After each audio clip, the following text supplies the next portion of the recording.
Ang topic natin ngayong araw ay solving equations transformable to quadratic equations. So number 1, so equations po equations.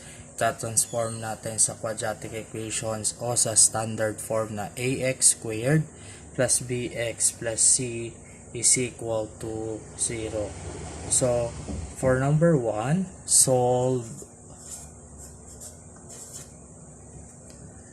x multiplied by the quantity of x minus 5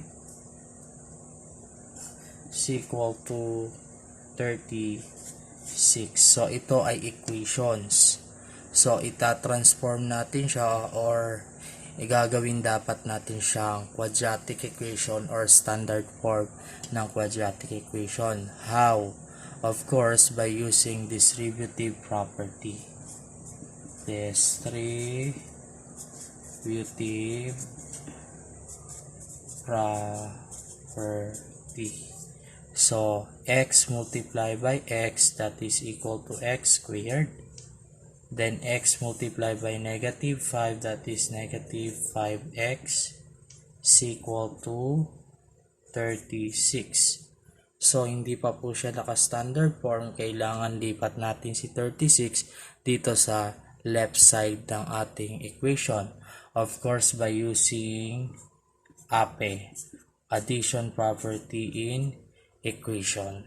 Okay, so therefore we have x squared minus 5x equals 36 plus, this is positive 36, so we're going to add negative 36. So if we add negative 36 here, we also add negative 36. And then, let us simplify. X squared minus 5x minus 36 is equal to 36 plus negative 36 is equal to 0. So, ito na po yung ating quadratic equation na naka-standard form. So, pagkatapos po nating kuhanin yung standard form ni equation x multiplied by the quantity of x minus 5 is equal to 36, isa-solve natin or kukunin natin yung solution sets or yung roots niya.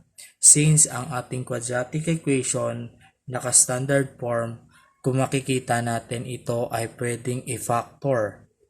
So, pwede po siyang factor by using factoring. Solving quadratic equation by using factoring.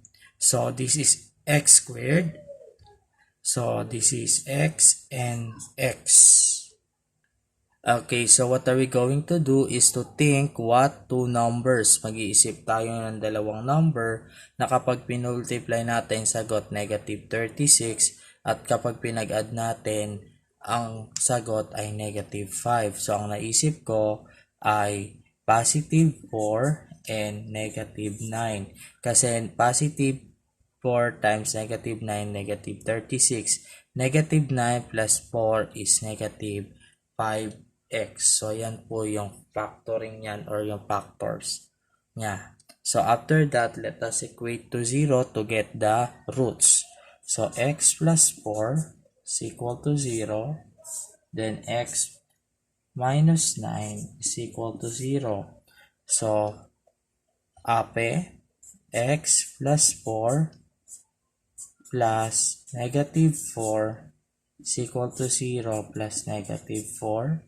So, x cancel is equal to negative 4.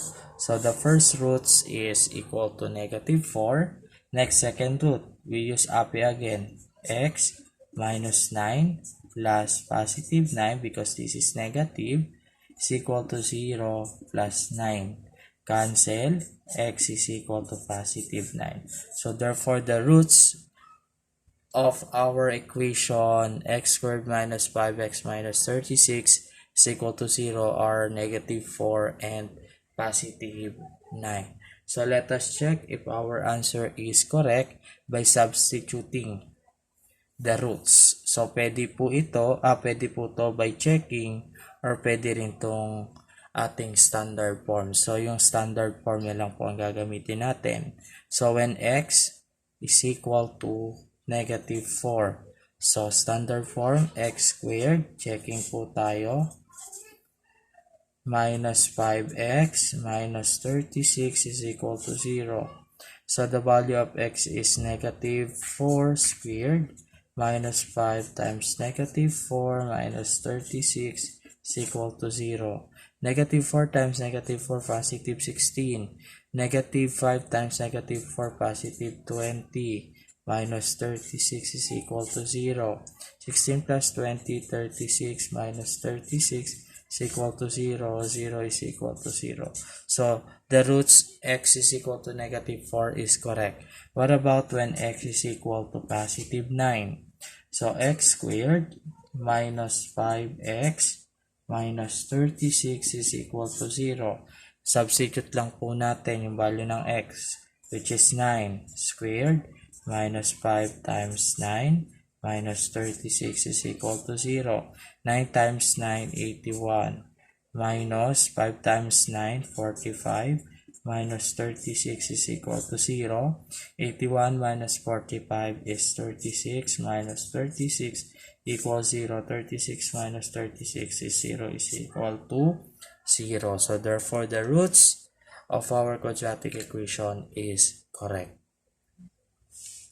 Okay, so our next example, solve the rational algebraic equation 6 over x plus x minus 3 over 4 is equal to 2. So what are we going to do is to find first the LCM. Since the denominator is x and positive 4, the LCM or least common multiple is equal to 4x. So, after getting the LCM, which is 4x, what are we going to do is to multiply both sides. 6 over x plus x minus 3 over 4 is equal to 2 times the LCM 4x. So, we will have 4x times 6 is 24x over x plus 4x times x is 4x squared. 4x times negative 3 is equal to negative 12x over 4 is equal to 2 times 4x is 8x. Then let us simplify. 24x divided by x, cancel. The answer is 24 plus 4x squared divided by 4, cancel, natira si x squared. Then negative divide positive, negative. 12 divide 4 is equal to 3x is equal to 8x. Lipat natin si 8x using ape. 24 plus x squared minus 3x is equal to 8x plus negative 8x. So if we add negative 8x here, we also add negative 8x. So 24 plus x squared, negative 3x minus 8x is equal to what? Is equal to negative 11x is equal to cancel 0. So arrange natin according to degree. Mauna muna si x squared, sunod minus 11x, si linear term, sunod si constant term is equal to 0. So ang ibig sabihin, kapag in-arrange natin o transform natin yung rational algebraic equation na 6 over x plus x minus 3 over 4 is equal to 2, ito po yung kakalabasan niya. Since meron na tayong quadratic equation na x squared minus 11x plus 24 is equal to 0, solve natin, get the roots or get the solution set. Since factorable naman siya or napafactor naman siya, gagamitin natin yung solving quadratic equation by factoring. So, napafactor naman po siya is equal to 0. So, x and x. So, what two numbers that when we multiply, the answer is 24. When we add, the answer is negative 11. So, ang naisip ko, negative 3 and positive 8 because negative 3 times 8 is 24. Positive 24. So, negative and negative. Negative po to. Yan. X minus 3 and x minus 8 is equal to 0 kasi positive 24 po. So, negative 3 times negative 8, positive 24. Negative 8x plus negative 3x is negative 11x. So, equate natin into 0. X minus 3 is equal to 0. X minus 8 is equal to 0. Using APE to get the x. X minus 3 plus 3 is equal to 0 plus 3. Cancel x equals positive 3. Then x minus 8 plus 8 is equal to 0 plus 8. Cancel x equals positive 8. So, kung ito negative, ang magiging x niya positive. Kung ito positive, magiging x niya negative. Ganun lang po yung kabaligtaran lang po ng sign. Yan. So, dyan po nagtatapos ang ating example number 2.